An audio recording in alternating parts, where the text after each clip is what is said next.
Uh, it's we're live. We're live. Okay. Hey. Okay, so welcome everyone to Future Literacy. I got the brick background going on because it looks like I can't swap out my background right now. I have too many, so I'm gonna fix that. But I am so excited. Like I've been talking about tonight, and I have just been ramping up in spirit to talk to Auntie B. Auntie B.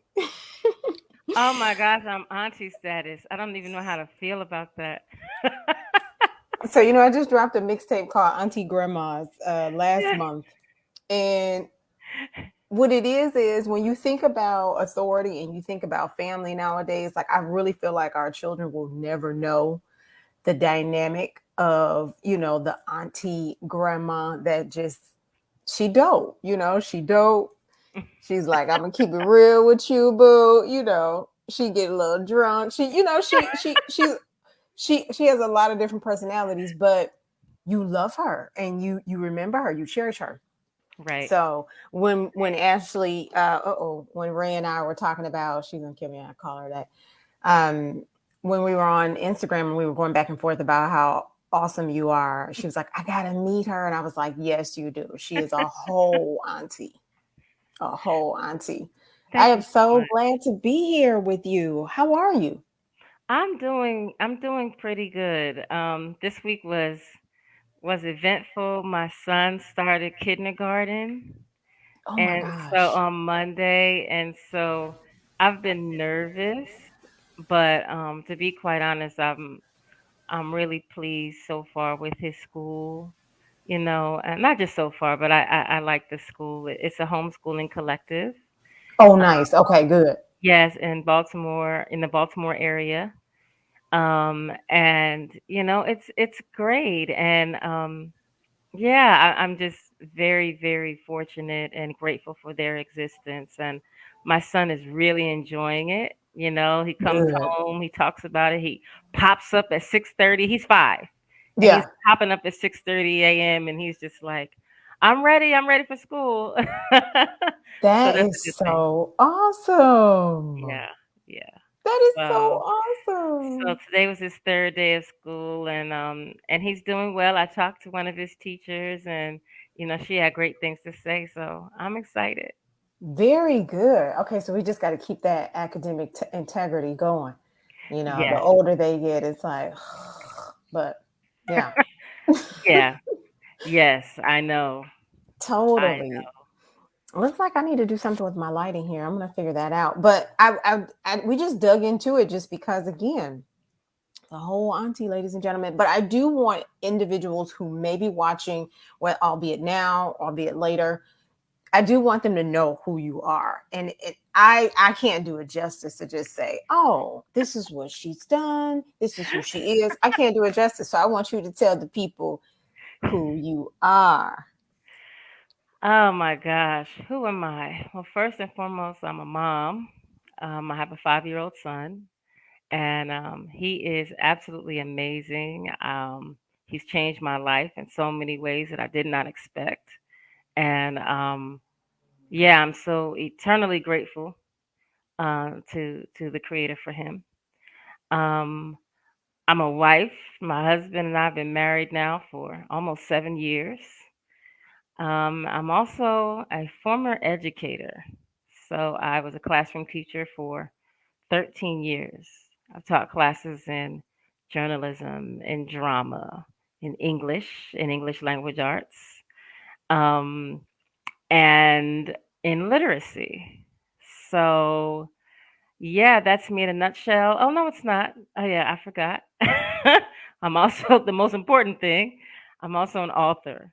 So, how could I leave that out, right? That's the reason why I'm here. For real. For real. Well, and not Um, just any author, not just any author. Uh, Ladies and gentlemen, if you're not familiar, this is, I want to say, an Afrofuturist author. Yeah, there's a difference. That's true. You're right. I'm a speculative author, but I Yes. do dibble and dabble now in a little bit of everything, and things that I didn't even expect to be writing. I found myself writing. So yes, I'm an author. I'm the poetry editor for Fire magazine of Black speculative fiction. I've been the poetry editor for the last 2.5 years. Wow, that goes by quickly. It does. Um, and well, no, I've been a year and a half. I've been the poetry editor. I was an acquiring editor for about 6 months before I was promoted. That was great. And I'm a curriculum designer as well. So Nice. that's me. I just absolutely I love to write. I've loved to write since I was very very young.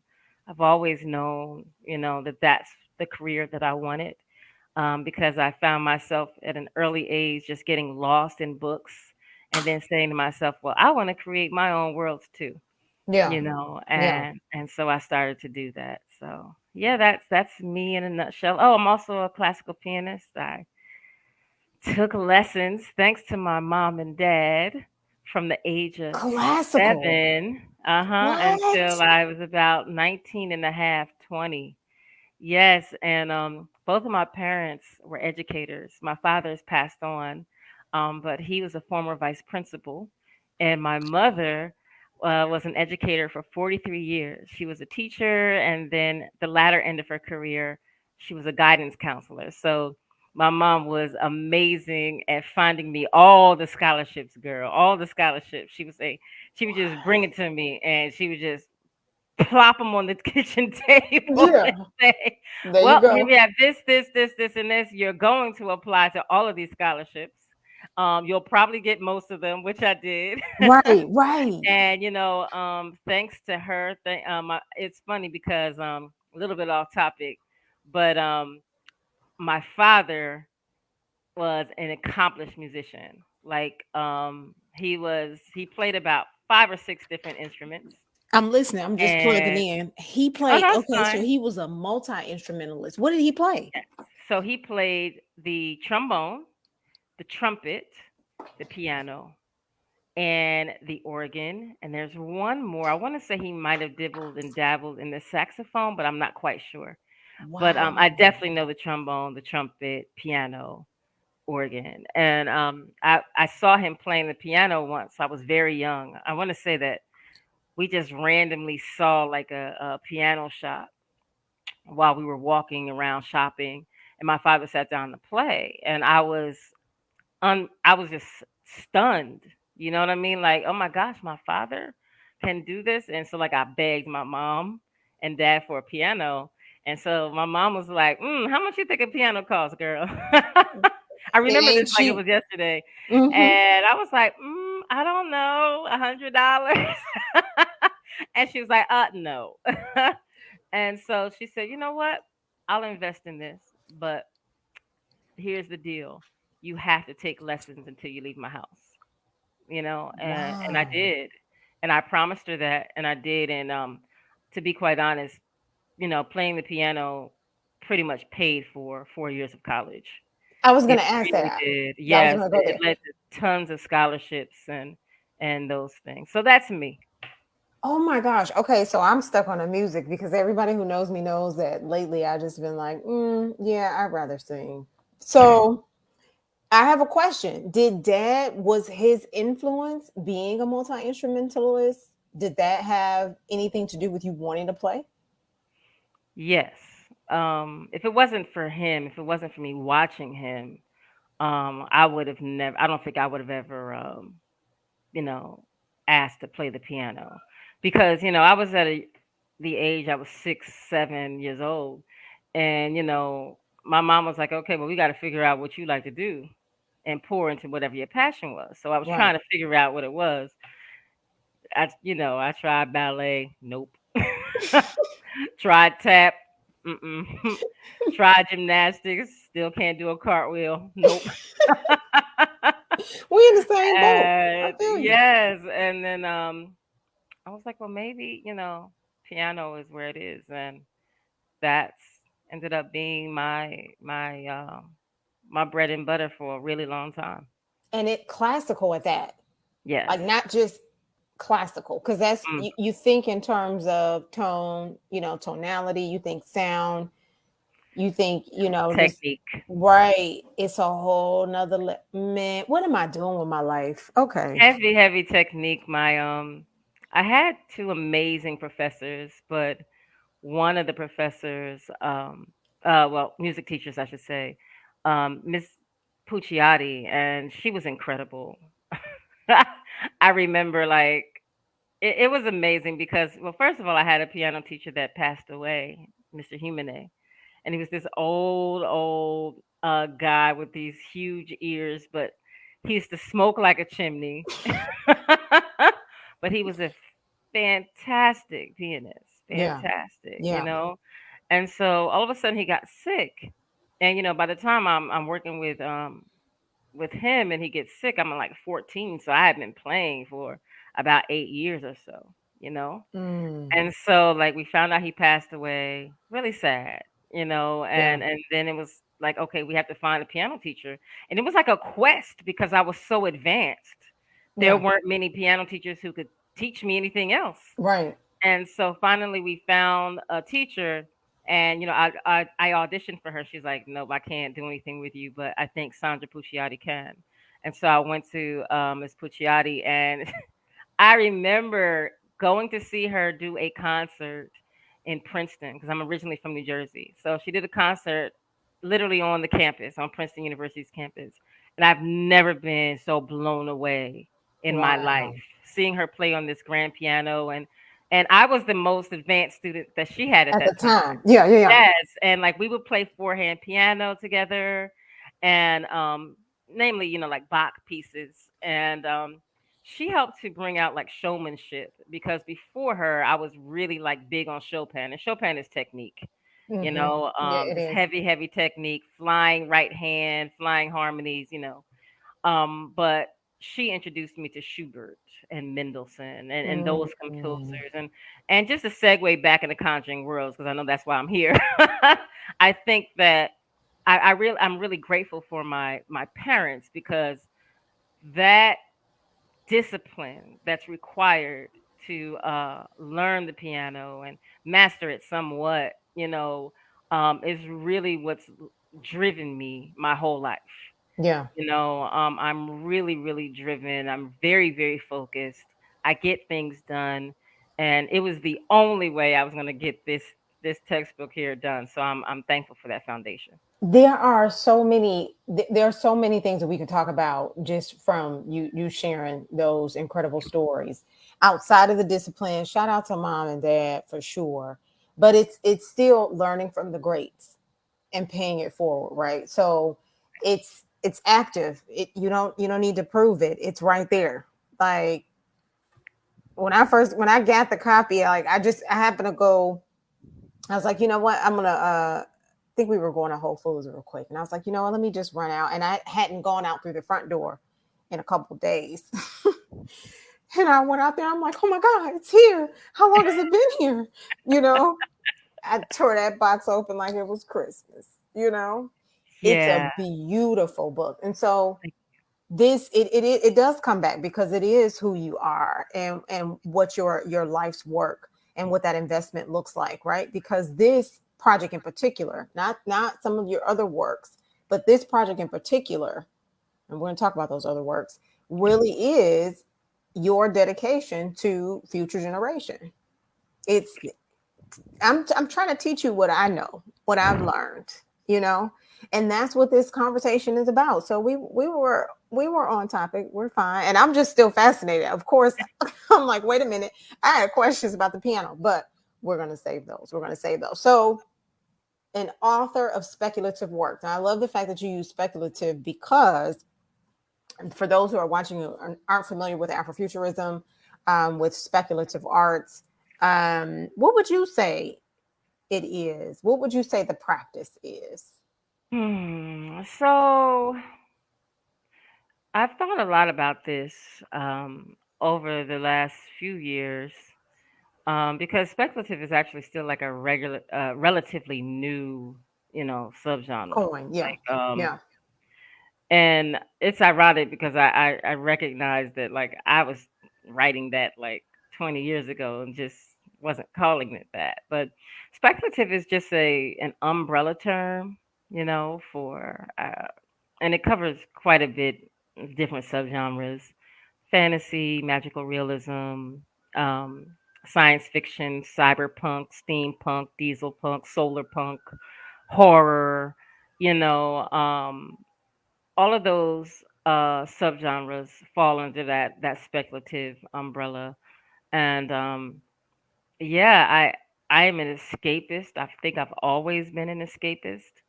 And so I knew that this was perfect. As a child, Charlie and the Chocolate Factory was my favorite book. We.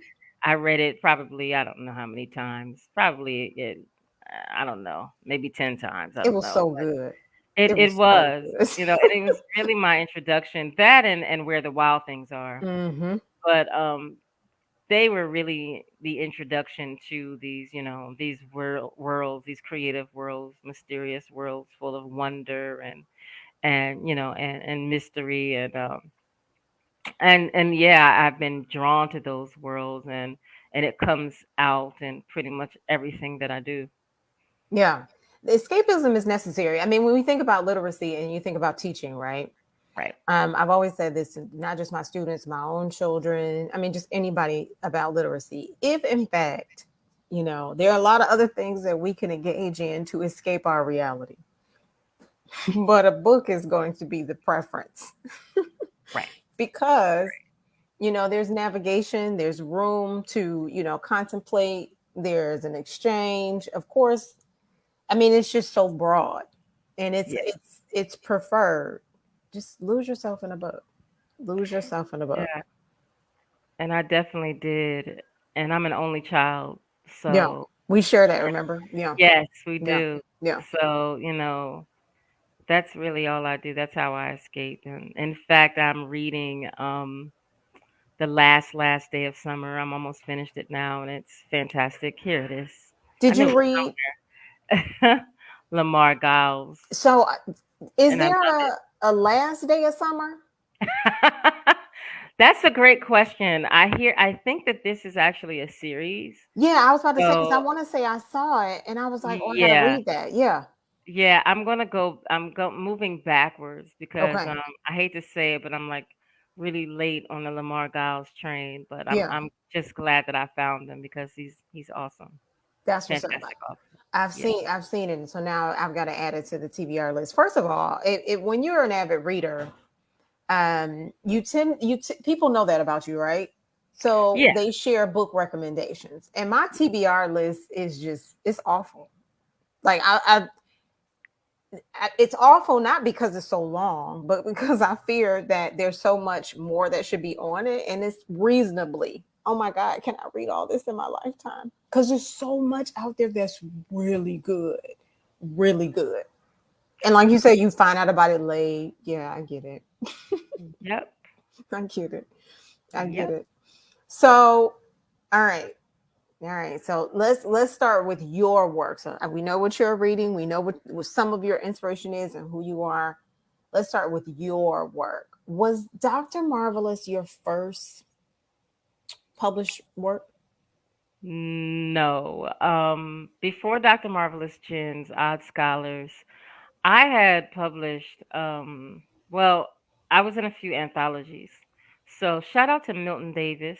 Yes. Milton Davis is the owner, the publisher of MV Media. And I met Milton, um, oh my gosh, in 2007, just randomly. This is still the age of like Yahoo groups and those times, right? Like we're still in like mid late 2000s. And like I just happened to stumble upon this group of black science fiction and fantasy writers. And Milton was in that group, and so was a sister named Valjean Jeffers. Um, Valjean unfortunately left us back in July But I am so grateful for meeting her. She was just a powerful, wonderful sister. And the three of us, along with several others, just kind of like formed this like group. You know what I mean? Of like just really amazing, black folks writing speculative fiction, and what the beauty of it was, we supported each other, we gave each other feedback, and at first we were all just self-publishing our own works, you know, but then here comes Milton, and Milton kind of just he starts putting out these anthologies, and he would just basically put us on like, hey, here's the theme. I need a story from you, And at that time, we were just excited about being in the book, you know what I mean? And so we would write stories, we would put our stories, submit them to him. And then um, he and a brother named Balagoon came up with this awesome idea for the city. So the city is cyberpunk, right? And they actually had like a city manifesto that both Milton and Balagoon wrote together. And basically, it was just a list of all of the places in the city, which was the larger setting of the story, and just a list of characters, who they were, what their backstories were, and it was just incredible to read. And basically, they just said, okay, the guidelines are just write a story about a character or characters within the city, and that ended up really, I think, exploding. I feel like the city might be his most popular anthology, but I could be wrong because I know Women in the Woods is really big too.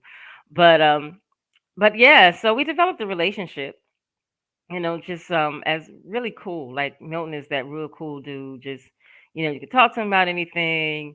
Good people, supportive. Like writes great work.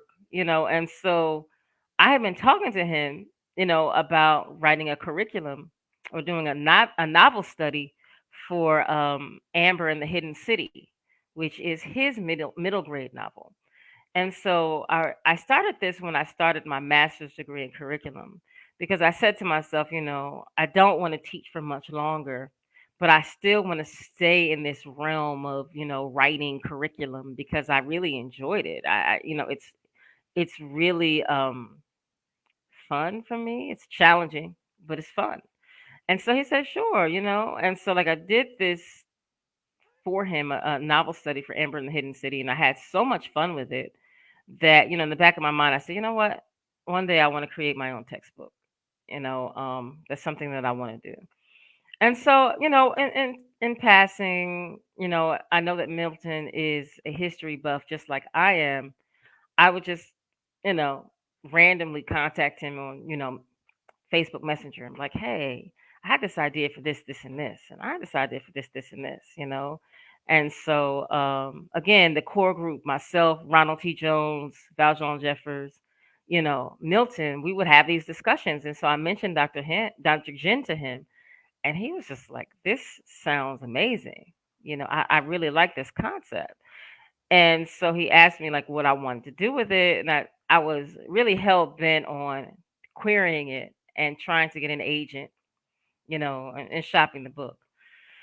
And so I did that, and I was rejected several times. And I think one day I was talking about that rejection on Facebook, and so like I get this message from Milton. He's like, "Hey, if you're open, I'd like to publish Dr. Jen under MV Media." And so I said, yeah, of course. And so that's how Dr. Jen became, an MV Media novel. I think it's part of his Young Lions Press. So and yeah, and it did very well. I know we've sold almost 600 books, which is very good for self-published, uh book by a mid-sized press, indie press. So Yeah, great. totally. Yeah. So Milton was who posted it, and even love that story. See, everything life is just stories. Um, he's the one that posted it on Facebook in the group. It's how I discovered it, and I'm telling you straight away, which we talk about representation, right? Especially being, teaching. Straight away, I was like, yeah, just where is this? And I mean, breeze to find it. At the time, I had a subscription to Scribed, and it was on Scribed, and I was like, "Yep, I'm all in." Now, mind you, I'm reading 5 other books, but it Right. didn't matter because I wanted. It just pulled me in. The cover in and of itself, brilliant. And when you read, you're looking at the characters, and you look at the summary. I just knew. I just knew. So I need to finish it, but I can't say enough. It's phenomenal. It's Thank you. phenomenal. It's phenomenal. I Yeah. love the fact too that you mentioned the group, because this is important for any artist, anyone who writes, anyone who creates. You can do it alone. You can go at it alone. Of course, you're creative, but when you have your people with you that are supporting you, that understand the language, just like you said, speculative. What is that? Oh, I've been doing that forever, right? It makes the journey so much more. So I love that story, and condolences for the loss. Yeah. The one sister, but I'm sure she's like, okay, I see y'all. Yeah, she was so supportive, and Valjean also had some amazing work. She had a steampunk series that I really liked, and it was Mona Live Love, and Mm, I really enjoyed that steampunk mystery series that she had, yeah, and she also had an Immortal series as well, that dealt with werewolves, but just a fantastic creative mind Valjean was. nice, nice. Okay, I'm gonna have to Want to get live long. Sorry. Mona Live Long. Okay, Yeah. because I was just gonna say, like, okay, by the end of the show, I feel like we're gonna have a list. Right. We're gonna Right. have a list. Do you have a copy of Dr. Jen? You know I don't. Isn't that terrible? No, it's not, because I do the same thing. I'm out of all my books. I get it. I do. I just wanted to show the cover. But what I'm going to do is I'm going to edit this video, and I'm going to intersperse the cover some kind of way. I'm telling you, ladies and gentlemen, it is absolutely divine. Yeah. It Shout out is to so. Marcellus. I worried Marcellus half to death on finishing this cover. Um, but he did a fantastic job. He really kind of stepped inside my brain, and he created exactly what I asked him to create. And So that's hubby, right? no, Okay. Marcellus is he's just a brother, not just, but he's an illustrator Okay. in Atlanta. Because we were talking about the graphic design. Okay. All Mhm. right. So yeah, Yeah. shout out Marcel. That's yes. Mhm. Absolutely. Absolutely. He did that. He did that. Okay. So that was the first work. Were there any works in between that and Conjuring Worlds? No. I no, because Dr. Djinn is released in 2021 last year, and then Conjuring Worlds is released this year. So they were Okay. almost released a Kind year of back apart. to back. Yeah. Yeah. Yeah. So there's nothing in between except for I mean, in between that, I got an agent. Yeah. I Yeah. landed an agent. We're gonna talk Shout out about to it. my agent. Yeah.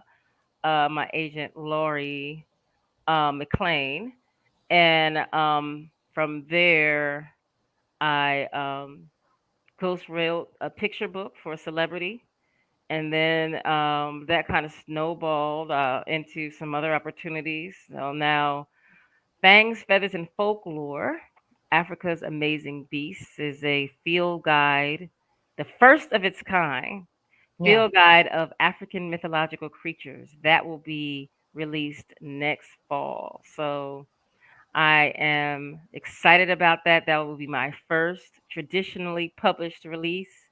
Shout out to Sarah Alpert, who is my editor over at Algonquin Young Readers.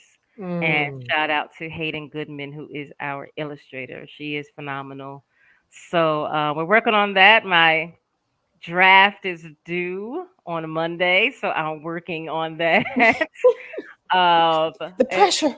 yes, it's a lot of pressure, lots of deadlines, and then I have two forthcoming picture books from HarperCollins.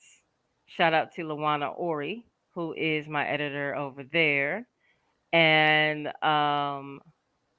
that first picture book won't be out until I don't know if it's fall, winter, spring. I don't know, but 2025, and then the following year, the picture book will be released. The second one, 2026.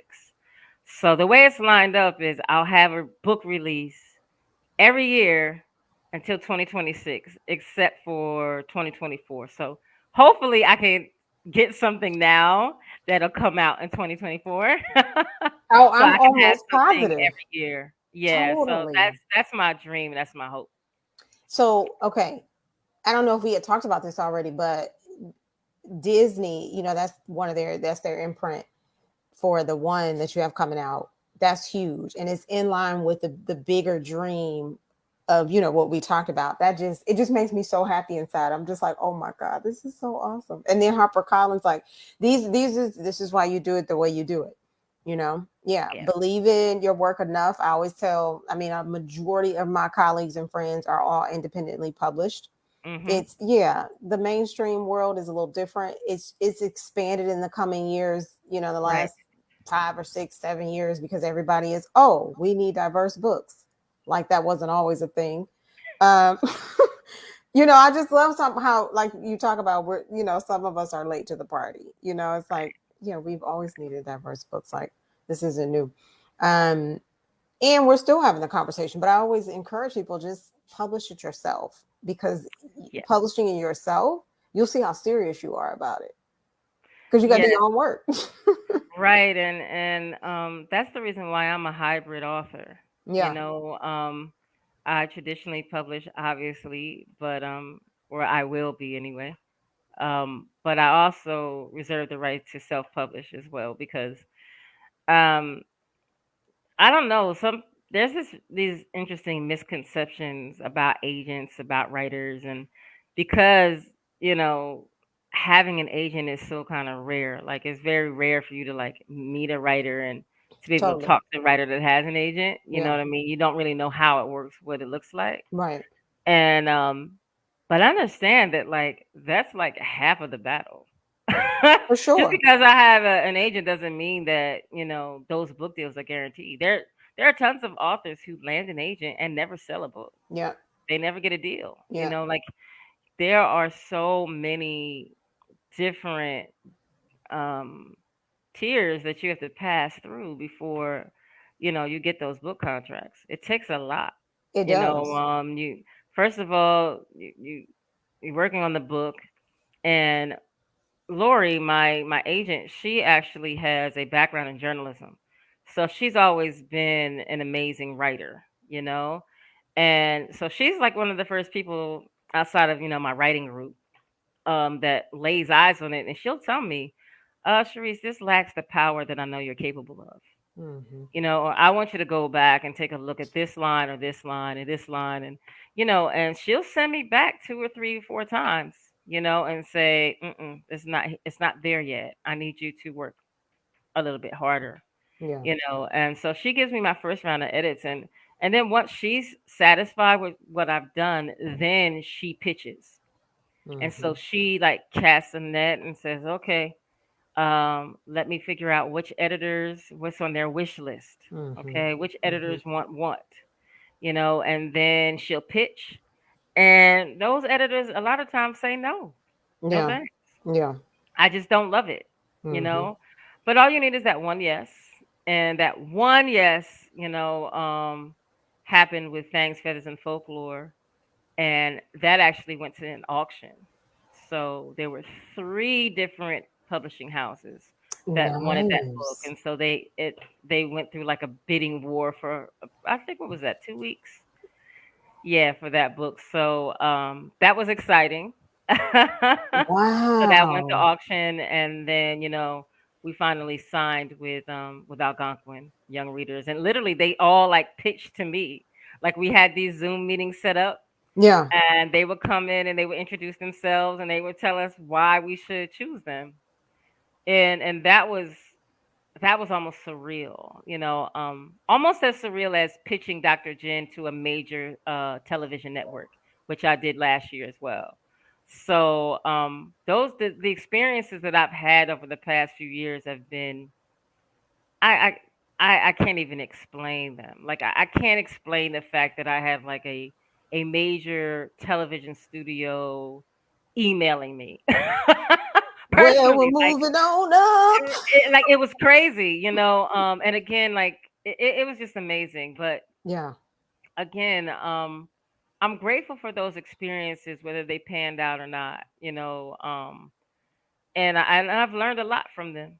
Learned a whole lot from them. I'm sure. I'm sure. I Yeah, mean, I'm listening to you and I can feel it, even like especially with the agent conversation, that relationship is intimate to a degree, and then they are connected to those who right. understand the nuances, with landing something and it being big. You want it to be big, not just Exactly. because it's work. I mean, it's part of what, one of the things I teach, it's book care. Like, do you know how many people it takes to make this one book? A lot. Listen, A Fangs Dungeons and lot. Folklore, we have a whole team of Yeah. people. Yeah. Like it's myself, it's my editor Sarah. Then we have Laura. I think Laura's design, and then we have E, who is book layout. I think she's layout, and then we have our illustrator Hayden. Like it's a five, and me. Yeah. Like it's a team of people working together for this book. And I think what's special about it is like again, I still can't believe that I am writing like literally the very first mythological field guide of African mythological creatures. I can't believe it. Like it really is surreal. But I'm really happy that I had the foresight to pursue it. I and one of the things that one of my teachers taught me, Dr. Mona Kirby.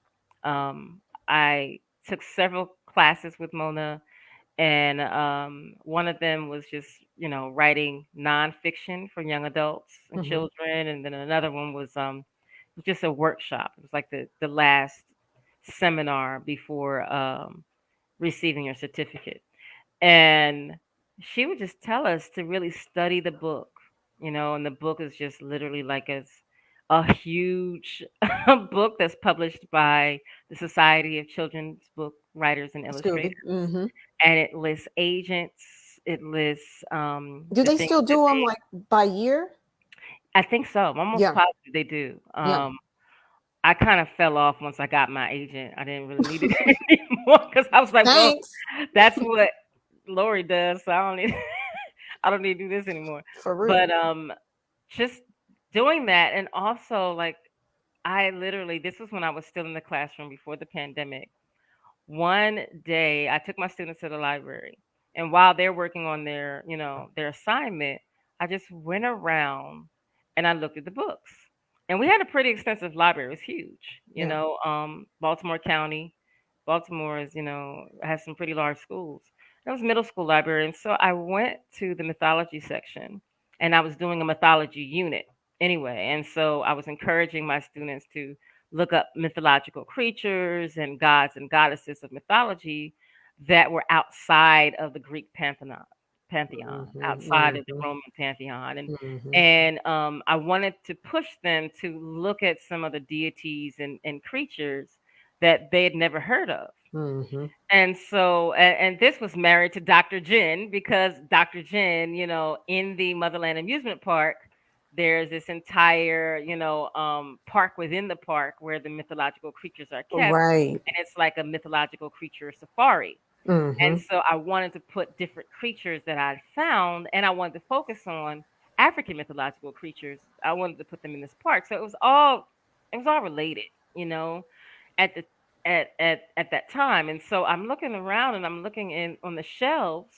and I saw one book dedicated to African mythological creatures. Mm. One. Yeah.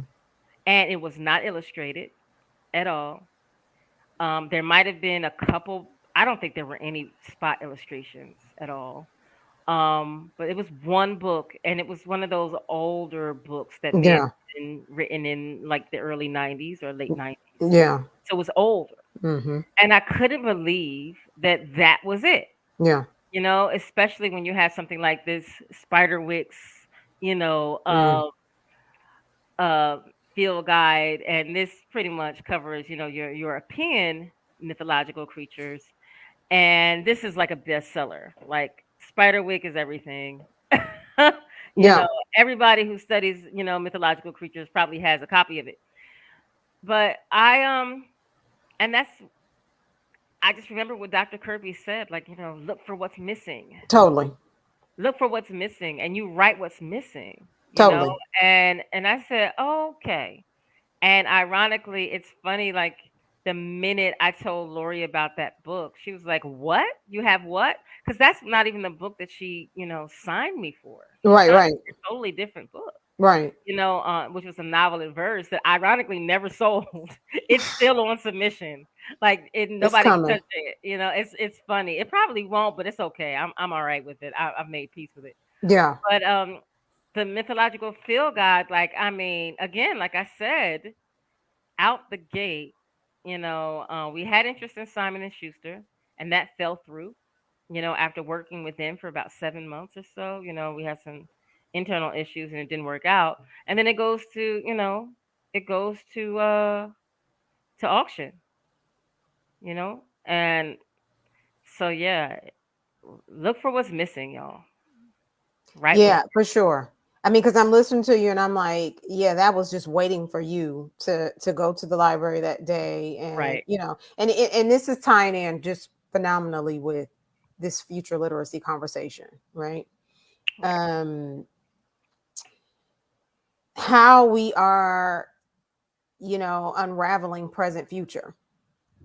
And so just starting with that question, like, okay, so where are my references? How can I teach this thoroughly? I'm gonna need some more context, some more background. And if all I have is this, how can I effectively teach that? So this is why I'm so just enamored with your work, because that's what it does. you know, it's no, according to whom? right, This is how we do it over here, right? And it's so dope that it should just be a thing. So again, going to thinking about Conjuring Worlds, like, okay, I want to do a textbook, because it's not that you're not learning what you need to learn, but there are all sides to a pyramid. right, There are all sides to the prism. Like, you have to think about this differently if we're truly raising thinkers, if we're truly raising scholars, right? Feeding them the same thing is it's not healthy. So no, Conjuring Worlds, and I love the fact that it's focused on middle and high school students for other reasons, but because they're figuring it out. We're starting to have those conversations about what do you want to be when you grow up, right? um and this is again stemming from identity, right? So it just makes sense for it to be dedicated to them. But it really is a conversation that we could have, that I'm hoping to do, with Insight and Learning Starts Here with Imagiread Adventures. This is like a from birth conversation. This is from birth, seeing the world in a different way, imagining a very different in a typical utopia, right? Where right. all of these things exist. So I just want to dig into how you see it, how you gather future literacy, and why it's so important for our children in the classroom, out of the classroom, through literature. Like, I just want to go in. I think that well, first and foremost, if you look at the statistics um, about American literacy, it's pretty depressing. You know, I think the last time I saw some stats, the stats said that there's a huge chunk of the American population that's reading on just a sixth grade level. And I want to say it was staggering. Maybe about 40% or something like that. And then even the fact that even college graduates, once they graduate college, like a large amount of them don't pick up a book again, even after they graduate college. Yep. So they're not illiterate because, of course, they can read, but they're illiterate. They Right. choose not to, Right. you know. And reading just changed my life. Yeah. You know, I just noticed something, when I'm not feeling so hot, if I can escape in a book, that really can lift my spirits. Yeah, for sure. It takes you out of yourself. It really does. It's such an important tool. And I love fiction and I love poetry, so just just being able to it's just important that our young people are literate, and not just literate, but hopefully we can encourage them to be avid readers, because they're the ones that are going to have to come up with tomorrow's solutions.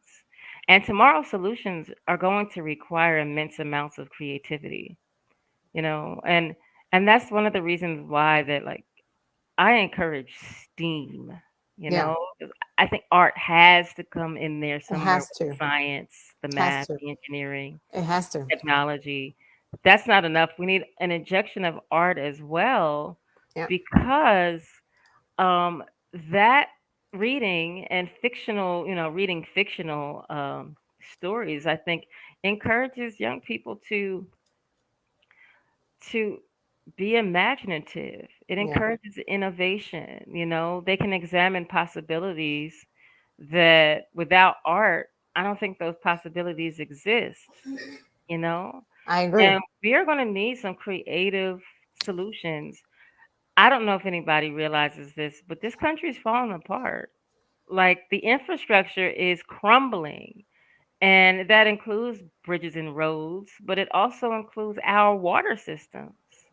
Now that, last week, here in Baltimore, there was a discovery of E. coli in the water system. And so a large part of the city, was told to boil their water.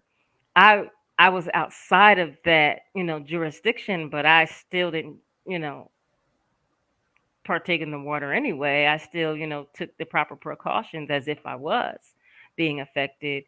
And so I started to look up different things about the water system and what was going on. And then, of course, Jackson, what's happening in Jackson, Yeah. Mississippi, is an absolute travesty. And it's been going on for years. Yeah. Had no idea. Yeah. And so, you know how Google is. Google is nosy. So now, guess what? On my list, when I'm Hmm. scrolling for, articles, which I do every day, now I get quite a few articles of different places throughout the country that are having the same problems. Yeah. And there are many of them. Of course, we can never forget Flint, Michigan. But I think there was a city in Iowa that was having some Hmm. issues, with their Hmm. water systems, Yeah. as well as in Phoenix, Arizona. Hmm. There were some issues, some boil, advisories. And water is life. Like, we can't get around, we can't ignore contaminated water. At all. We can't. You have to And think. and It what's yeah. Go yeah, ahead. we need it. Yeah. And I don't know. And it's so funny because all of this is happening at once. I'm also working on writing a curriculum on soil science and black farmers. And I'm working with an amazing group called Our Space World. And so I'm creating lessons on the water cycle, and now I've made a segue into, you know, I need to talk a little bit more about water contamination. And I was able to find some cool experiments for students to do, you know, to discover exactly what pollution does to water, Right. what that looks like. and Totally. how that can be analyzed. So and literacy is extremely important because it's the key to innovation. It's the key to tomorrow's solutions. And our students are going to need to be literate um, if we are going to continue on, honestly, as a human race.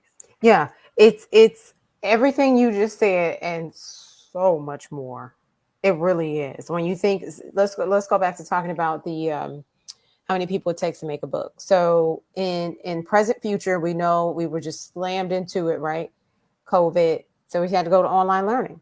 Right. Well, if we were having difficulties with, communication issues or getting along with our peers and colleagues, then well, it was just exacerbated. Yeah. Collaboration, creativity, curiosity, Yeah. you know, those are the 21st century skills. When we think about that, they are everything, juxtaposed is literacy. It's Right. literacy. It's literacy, language, and communication.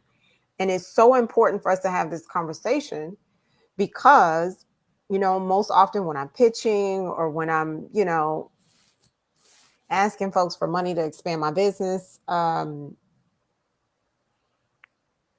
passed up for somebody who sells chicken wings, and I'm like, wait, I'm so confused right now. Is this not a Right. problem that a majority of the world is illiterate and this country in particular, and it's contributing to the quality of life? Right. Like we just don't care. Okay, all right. I mean, albeit I get it. It's capitalism. There are a lot of layers there. But if we don't move the needle on now more than ever, future programming, power skills, those things that our children need on a literacy development level, on a basic foundation level, then we can't even begin to talk about digital literacy. We can't even begin to talk about creating innovative solutions with technology Right. because ethics is a thing. Ethics is a It thing, is. so it's why I wanted you to come on. I wanted us to just like hash it out. Let's talk through it. Like, what are some of the things? Because we've also talked about teaching and how daunting that is right now. Like, I feel for all of my friends who are teachers right now. I do, because they're so stressed out. When I say my one girlfriend is so bad. She is so stressed out. She is so stressed out, B. Like, I'm praying for her. I'm worried about her.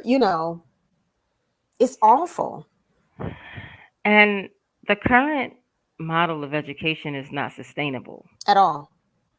It's been And trash. it's been for a long time, and the model just doesn't work. And it's not sustainable for teachers, it's not sustainable for students, Yeah. for parents, really for anyone. Yeah. And we're going to have to start to look at different models, and over the summer, um, some sister friends of mine, they sent their daughters to a camp in Alabama, right? And in this camp, they literally just learn about the land. Like they learn about, the soil, they're looking at the animals that are in the creek, they're doing some camping, and it just looked like it was such a rich experience. But this was summer camp. And so I looked at the pictures. I just saw how happy the students were. They didn't want to leave when it was over, and this was a science camp. You know what I mean? It was a science-based camp about land, about animals, about water, about soil, about plants. And it's also black owned too and operated. And I just said to myself, what cues can schools take from a camp like this? you know and one of the things we're going to have to do is we're going to have to loosen some of our ideas about what structure looks like. you know um First of all, I don't think that there's a reason to teach all of these subjects in isolation anymore. It's performative It doesn't make any sense, at all. and it's just like, especially when students, are beyond the elementary level, I think that we can kind of maybe explore some different ways to deliver information. I also think that students deserve more say in their learning, more choices. Um, and they need to buy in because our students have checked out. Our students and teachers, they've checked out. No one wants to be there. There are very few students, especially when you're talking about middle and high.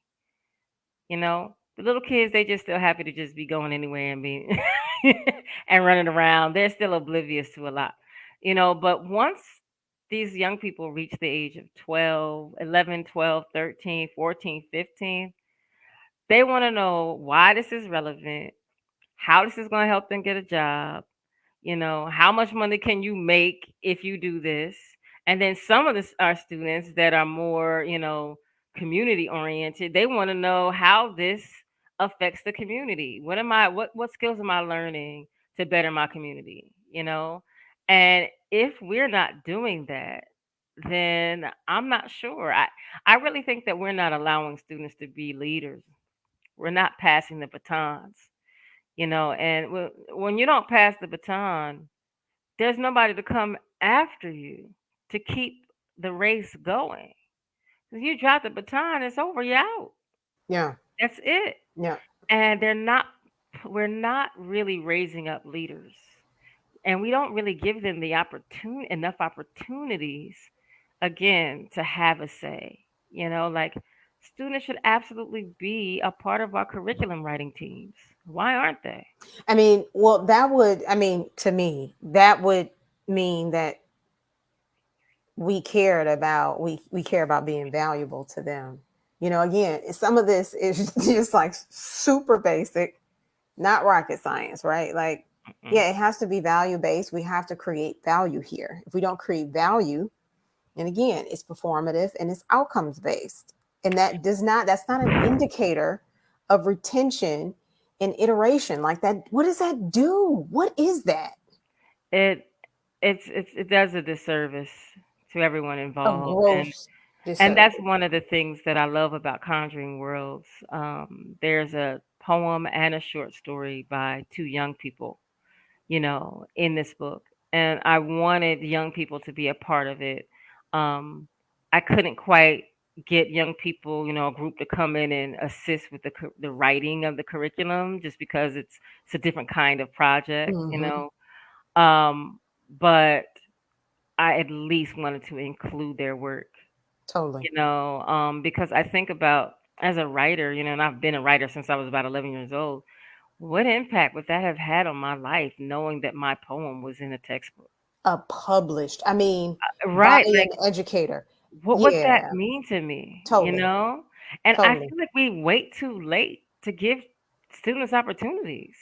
One thing I love about, like, kidpreneurs and that entire community Mm-hmm. is they're they're giving those students a taste of what it's like to run a business early, and I like that. You know, as long as we're not, pushing too hard, like with that Boondocks episode where what, what was it? The little girl was selling lemonade and she just became a pawn. That was hilarious. So we don't want that. But I do think it's really important, for students to have a taste of what it's like to run things, what it looks like to organize something, to have books, to advertise, to budget. Students need that. Real life They stuff. need, yes, they need that early. Yeah. And, like, why aren't we allowing them to do that? Like, why aren't students student teaching in high school? Like, we should absolutely have students, for a day you take over the class. But it was so rare. First of all, I was never even able to do something like that because we're so married to that darn pacing guide. You got Yeah. to have so much covered here because you got to have the test, and everybody has to know the stuff on the test, and the test affects your job, or your, not necessarily your job, but your rating, how your students perform. Totally. So it was just a lot, but that hurts the students. that all hurts day. students. And and the families and the Yeah, community. And when we're right, talking about economics, the country. right. Exactly, Like this is what exactly. I mean, we know why it's always been designed that way, right? But it's okay, so this just keeps proving that a lot of this is not about humanity. It's not about No. being human and equity, and it's about whatever. Don't get me started. I'm gonna get off the soapbox because I'm telling you, it's it's the reason for the tears lately. Like I was telling my one girlfriend, she's a teacher earlier. I was like, I just sat here yesterday and cried. I don't even know why. Like it's just heavy, Yeah, because we can it feel it. it's so heavy, It is. and but those of us who are creative, we can make a difference. You know, right now I'm working with two other amazing individuals and community leaders here in Baltimore, educators, and we are building this giant STEAM project. And we are putting it on and in the Black Arts District here in Baltimore. And it's not just going to be one event. It's going to be a series of events, and Yeah. each event is going to grow larger and larger and larger. And Yeah. and they're futurist events. We're asking students to do all kinds of things. We're asking them to think about the city and how they want it to look. You Yes. know, we want their input. In the changes that are happening in Baltimore. Baltimore is really unique in that it's not fully gentrified just yet. There's I still saw that. areas, Yeah. and I mean vast areas that, though on the outside they look like rugged terrain, there's some good soil. I don't mean literally, but there's some good roots there, Yeah, totally. and Totally.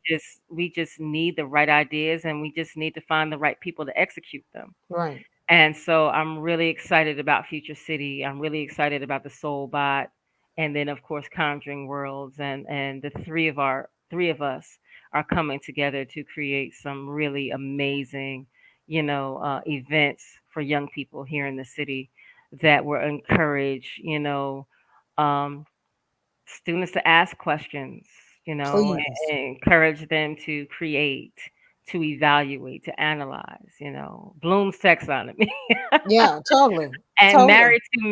married to, the hierarchy of needs too, because Yes. we have students here who are living in It's- areas that are not meant for human consumption. oh, They're totally. they're not they're not meant for, human habitation at all. At all. I mean, and it's crazy because I always think about my neighborhood. I live in a really beautiful neighborhood. It's middle class, upper middle class, black people since, for the last 30 years. Yeah. And it's like a little oasis. But you go a couple miles to north, a couple miles south, a couple miles east or west, and it's a whole different ball game. You're talking about an Hmm. entire block, city block. If there's 20 row homes, you know, maybe 8 of them are vacant. Yeah. And they're not just vacant, like, oh, they're boarded up. No, they're vacant in obscene ways where there are trees growing out of the roofs, Hmm. you know. Hmm. Um, and then these are like pockets for crime. All You know day. what I mean? Oh yeah. So, and then of course you have squatters, and you have violence, and you have activity that just is does not edify the community. At all. And then on top of that you have a boil water advisory because there's a E. coli in the water. And then on top of that, a young man, was murdered by another student during dismissal just last week. So what are we asking our students? First, that's another thing. We want them to read, but my God, they're just surviving. I So mean, we it have is. to move Yeah. them from survival mode, To you thriving. know, Right. to be able to flourish. Because right now they're dealing with so much trauma. No, they don't. Many of them don't care about school right now. Of course. It's What like, is? yeah. For It's a what? disruption in your life to not be able to brush your teeth without boiled water, To brush your teeth. Take a bathe, bath. wash Absolutely. wash The- dishes, cook. Seriously. Cook. I It's it's mean, it's it's it's crazy. This conversation, I mean, our hour is up, but I just can't. It's so serious, and I feel so neurotic at times because I'm saying it over and over again. Because I know those of us who get it, but those of us who don't care. And I'm done with trying to get people to care. Like, okay, you don't care. It's going to come to your door. Minister Farrakhan said that a long time ago. I'm paraphrasing. Okay, you ain't gotta care. Watch it come to Right. your door. And I can't say enough. I mean, families are the most important social fabric. We have to change the way we're caring, right? And education is a small but really big piece. We're talking about the microcosm and the macrocosm. It Right. essentially really is the macrocosm, right? But the way we deal with it and the way we look at it, and I'm glad to see a lot of conversations, a lot of silos, a lot of this cultural responsive narrative being moved forward, and even more so, it to be layered with speculative work.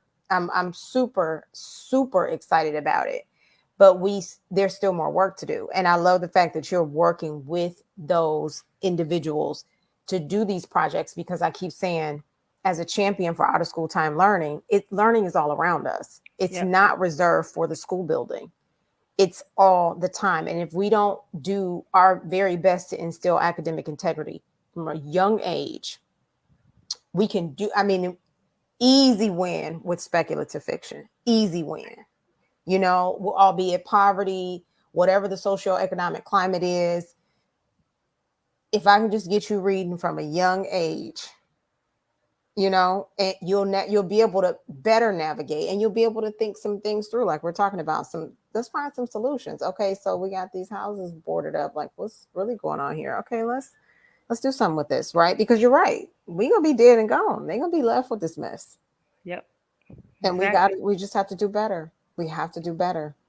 Absolutely. So you are doing phenomenal, though. I don't know how much better you could do, but I'm gonna be at front row, like, that's me. I know her. Thank It's you so your much. work is amazing. Your work is amazing. I want to talk Thank about you. Conjuring Worlds real quick, for real. Sure. 489. It's on my show. How many pages is it? Like I think it's 400? 485. Let me check. It's right here. It is four. No, 472. Okay. I knew it Yeah. was like upper four. Uh-huh. When I Yeah. got it, that video I did, I'm telling you, I couldn't wait to get it. And I knew it was thick and I saw the description on it, but just to get it in hand and to thumb through it and just to start reading certain pieces. Tell us about the instructional design. What were you looking to accomplish in terms of sectioning it, in Mhm. terms of presenting the information? Was there a method to the madness, or was it just, I'm just gonna brain dump and work around it? There was definitely a method. I'm queen of outlining. So like I'm absolutely a plotter. I Okay. am not a pantser. Yeah. I do not write off the top of my head. I have to have some outline finished Okay. before I do that. Now, after I outline, then boom, I'm off to the races. But I have to Yeah. have outline. So I'm always thinking of even number of units. So what I did was I literally wrote down all the things that I would need. I said, okay, I want this to have poetry. I wanted to have original artwork. I wanted to have essays, and I, of course, wanted to have short stories, and along with that, vocabulary. As Totally. an ELA teacher, we know that vocabulary is huge. Got to have Yeah. vocabulary. I had to have guiding unit questions. Hmm. That like overarching. How does how do all of these pieces in this particular Connect. unit Yeah. connect? And luckily, I had some practice because I've written curriculum for in the past anyway for school systems that I worked in. So this wasn't like something that was like, oh my gosh, I've never done this before, but let me just try. Nah, like I've Yeah. done it before, and Yeah. then I was in the midst of a graduate program, for curriculum design. So I was taking the things that I learned in my classes and applying them in the textbook. Then I also knew that I would need to pull out some questions, some uh, critical thinking questions, um, And I knew that the big thing that I needed was extension activities. I needed Hmm. extension activities at the end.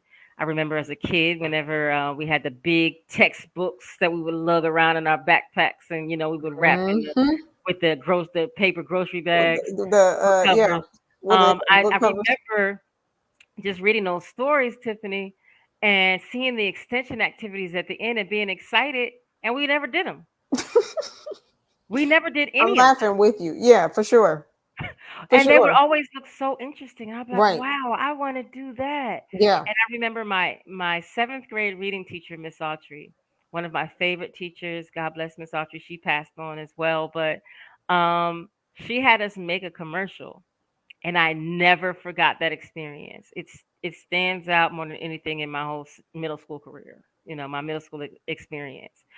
And so that was the one time we ever did an extension activity. It was so weird. And I was like, Yeah. no, like I want to center the extension activities versus centering the comprehension. And then I knew that, okay, if you have a vocabulary list, you got to have a glossary. How you going to have vocabulary and there's no glossary? You need a glossary, right? Period. Period. And then I said, okay, and I also want to have rubrics because my audience is homeschoolers. So, since my audience is homeschoolers, then what I want to do is I want to be sure that these parents and educators can actually score these extension activities if they'd like.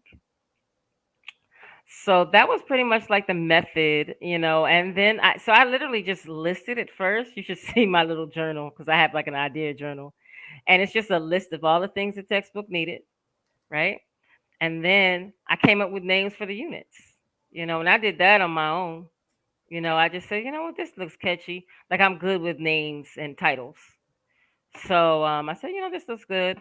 And then when I did like an not an all call, but when I contacted different people that I knew I wanted to, have submissions in the textbook, I just, you know, um, I just said, okay, so these are the categories, and just keep these in mind as you're writing, and they would just say, okay.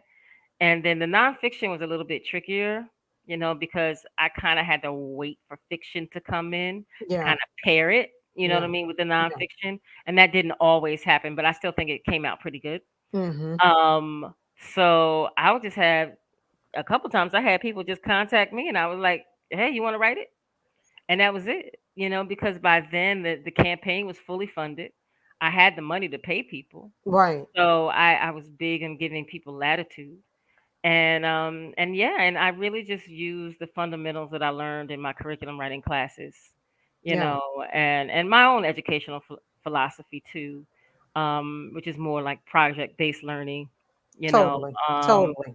and hands-on learning. I remember the success I had with taking my students to the maker space. We had a maker space in our basement at the last public school I worked in, and I enjoyed that so much, Yeah. so much. So, and I just said, hey, and homeschoolers are able to do that. So, one of the essays is about the future of food, and so one of the extension activities is asking students to think about, a futuristic menu. What does that look like?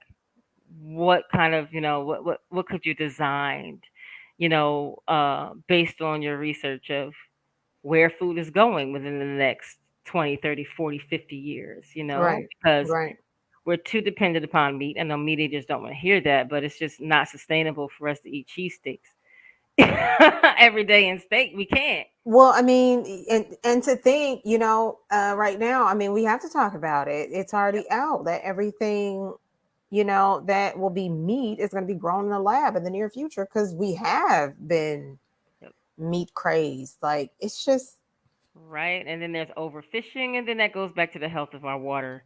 absolutely, Our seas are like diseased, our oceans are diseased. So, the fish and I'm a pescatarian. I love seafood. I don't even know what I'm gonna do. yeah, But these are great conversations, and these are conversations for students to have. And so another extension activity was having them develop, a survey. I wanted them to talk with elders in their community, with family members, and talk to them. Hey, what are you open to eating? What are you not open to eating? Okay, if this food disappeared, now what? Right. How are you going to survive? And just have them, you know, compile all that data, and then, evaluate how, as a community, how we will respond, with so many people who are like, nah, I'm not eating no cricket. If that cricket is the only thing you got, what you gonna do?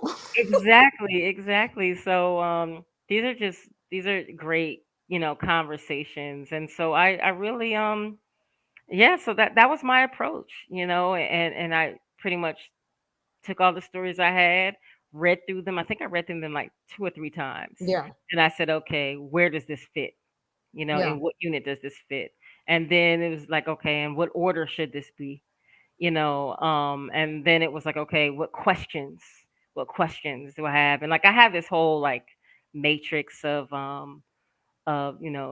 questions, vocabulary, um, Gardner's multiple intelligences, Bloom's Mhm, taxonomy, mhm, and it helps me to kind of, you know, uh, keep my eye on and organize that. And then I have another like tiering chart.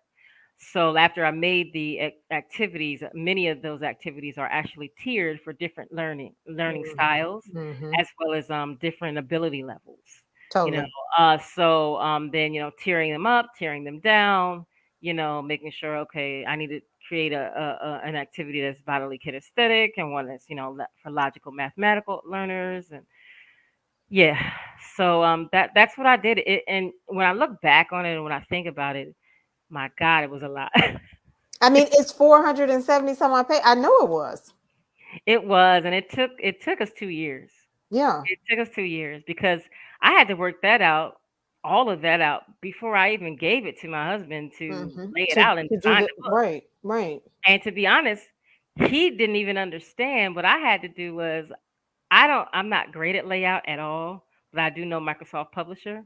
Yeah, So what I had to do was I had to lay out the book first yeah. so that Which he is could see tough. what I meant. Right. Otherwise, how would he know what I meant?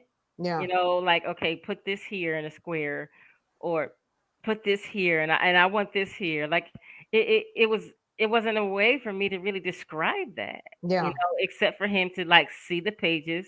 So I laid out a book first, like a dummy book, and then he yeah, came behind me and he added the topography. He added, his design, which is fantastic. But yeah, and then of course I had to go through, to make sure I found artwork that was, copyright free, totally. and so I had to go through and I had to make sure that all that was in place, and then making sure that I royalty free, excuse me, and then I had to make sure I listed it all in the back, the way Hmm. I was supposed to. Hmm. It was some project. It was and at that time I was also teaching full time, and a mom, Yeah, and a yeah, grad. totally. Like, Right. and you got these other things going. It's phenomenal. And I'm saying that, I mean it. I love the fact that it's already been implemented. Yeah. You already have a little bit of case study, with some Right. response. I love the fact that it's, again, middle and high schoolers, because as you spoke to earlier, when I used to sub for middle and high school, and even when I did programming, I never did high school, but I did middle school a couple times. And I was just like, it's too late. Like, they checked out. Like you said, they don't care. I mean, and sometimes you have to think from a substitute perspective, a lot of what they were learning, it was heartbreaking for me, because they would be like, Miss, like, no, we don't, our teacher doesn't do this. Like, and I'm Right. thinking, what? What are we talking about right here? So I love that you really took the time to invest in a really robust program, a curriculum that speaks to every kind of learner, that is not so it's not so ableism focused, right? And you build up the competency from a place. It's a lot of pages and it's a lot of work, but I love the fact that you were really intentional, and that it's one of, like, who else has a textbook. I know they have the project like Dr. A. I know they have with Sharise. I know they have something else. I know Shatana has something, but a textbook. You Right. first. Yeah. Yeah, and I'm proud of that. Um and I'm so grateful for all the individuals who assisted. Of course, my husband, J. Alfaron, Helena Hartsfield, who was a master educator who assisted, and all of Jason Harris, who was great in just encouraging me to Yeah, get it done, you yeah, know. And it yeah. was so funny because I raised this money through Indiegogo, and like after it did come out, like after a year, I started this one woman who donated to the campaign. She sent me this crazy email like, so is this a farce? Is this really coming out? You know, did I really just uh, submit to a campaign that was a dud? Did I give my hard-earned money and this was actually like fake? And I was just like, oh my God, let me hurry up and get this out Yeah, because yeah, I yeah, do yeah. not want anybody to say this, but it was hard. Yeah. It was It's so, and, yeah. and honestly, even when I was putting it out, the first edition, there's still some errors in it. There's still Mhm. some things that I have to like go and tighten up, and so I have like we're on the third edition. You have the third edition, Mhm. so like and even that one, there's still some things that I would like to, tighten up a bit here and there. But it's hard. It's really Yeah. hard it's a It's a massive production. project. It's a Exactly. massive project. But I will say this, every single person, all of our authors and artists receive compensation. I made sure that they did. I make sure that I shout them out. There's so many of them. I don't want to forget anybody, but they know who they are. They've been tagged on all the social media platforms. Their names are on the back. Everybody. Like it doesn't say Wow. such and such, such and such, such and such, and more, Yeah. which I hate, by the way. I know, It right? has every single person who contributed because I want everyone to feel like, hey, I was a part of this. And I'm so grateful for all of them, all of the artists, all of the authors, and I'm so proud of what we were able to create. It's just it's pioneering. This is what we're talking about from a Thank you. speculative. I mean, this is what do we need to see?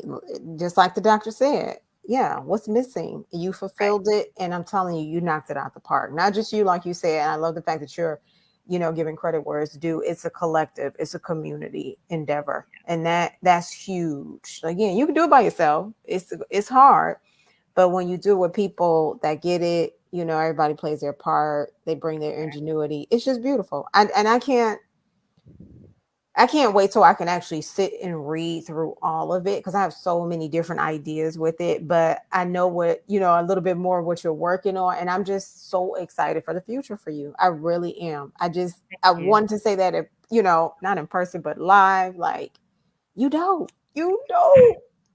Thank you so much, Tiffany. I appreciate what you're doing with Imagiread.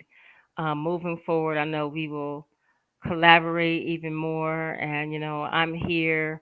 One of the things I do want to do is I'd like to visit more classrooms Yeah.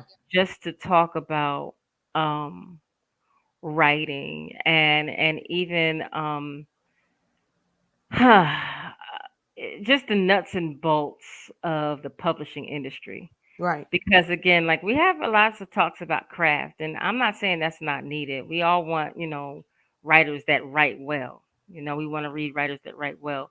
But I also think that there's not enough discussion about the publishing industry and what it looks like to be on the inside finally, to be releasing a book. Because I know this is about to be ramped up. Because if Fangs, Feathers, and Folklore is coming out next fall, we'll probably be having pre-orders out. I would say probably by March or April. Right. Right. Right. With Hmm. a cover, a cover design uh, dropping around, maybe May, who knows? But that's gonna come quick, and I have a feeling that I'll be caught up in a whirlwind of things, related to that. Totally. Totally. So I'm really looking forward to that, but I'm hoping that I can travel to different schools, And talk get out about there. folklore, and even just talk about these some of these amazing mythological creatures that I've unearthed, and that I've been able to present to the people, and I'm just really excited. I mean, as you should be. I'm listening to you and I'm like, yeah, that needs to happen because oppression and linguistic discrimination is a thing. And when we talk about library systems, bookstores, it's publishing companies, like, again, we just want to tell the whole truth, nothing but the truth. So help us Yes, God. absolutely. So I'm looking forward to, like, I'm thinking while you were talking, I'm like, okay, so again, who do I know that's still in the classroom that's not like near dead that we can get you to talk to their kids, because even with the budgets, you think about some of the money, Right, some of the federal funds. That's a whole nother conversation, but right. it's been tighter than in the past, where they are really, author visits aren't necessarily as important as Prioritize. they used to be. Yeah, Hmm. yeah. But when we, as you know, from an instructional perspective, we make it a program that's different. So Right. yeah, we're gonna keep it moving. We're gonna keep it moving. I'm just so excited. All this time I was supposed to do all the tickers, so it's supposed to be scrolling across the screen where you can get the book, and I'm just sitting here like, I'm just mesmerized because I'm like, okay, I didn't even do my job. I had It is one job. okay. Thank But you.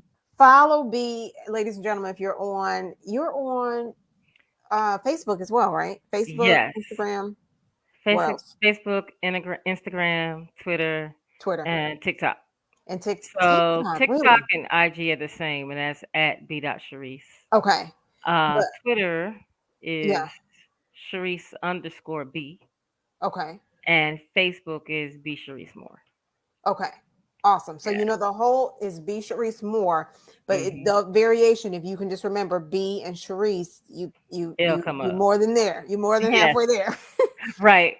And please follow her, ladies and gentlemen. Please, please, please, please. I can't wait till next fall. Thank I'm going to be you. on the top of the list for pre-orders. This was phenomenal. Thank your family for letting me borrow you, and thank you for doing this, because I know the water thing was a big deal, Yeah. and yeah, I get it. I get it. So I just wanted to make sure that you were okay to still come on tonight. But I'm so glad we had this time together. Thank Thank you. you. Thank you.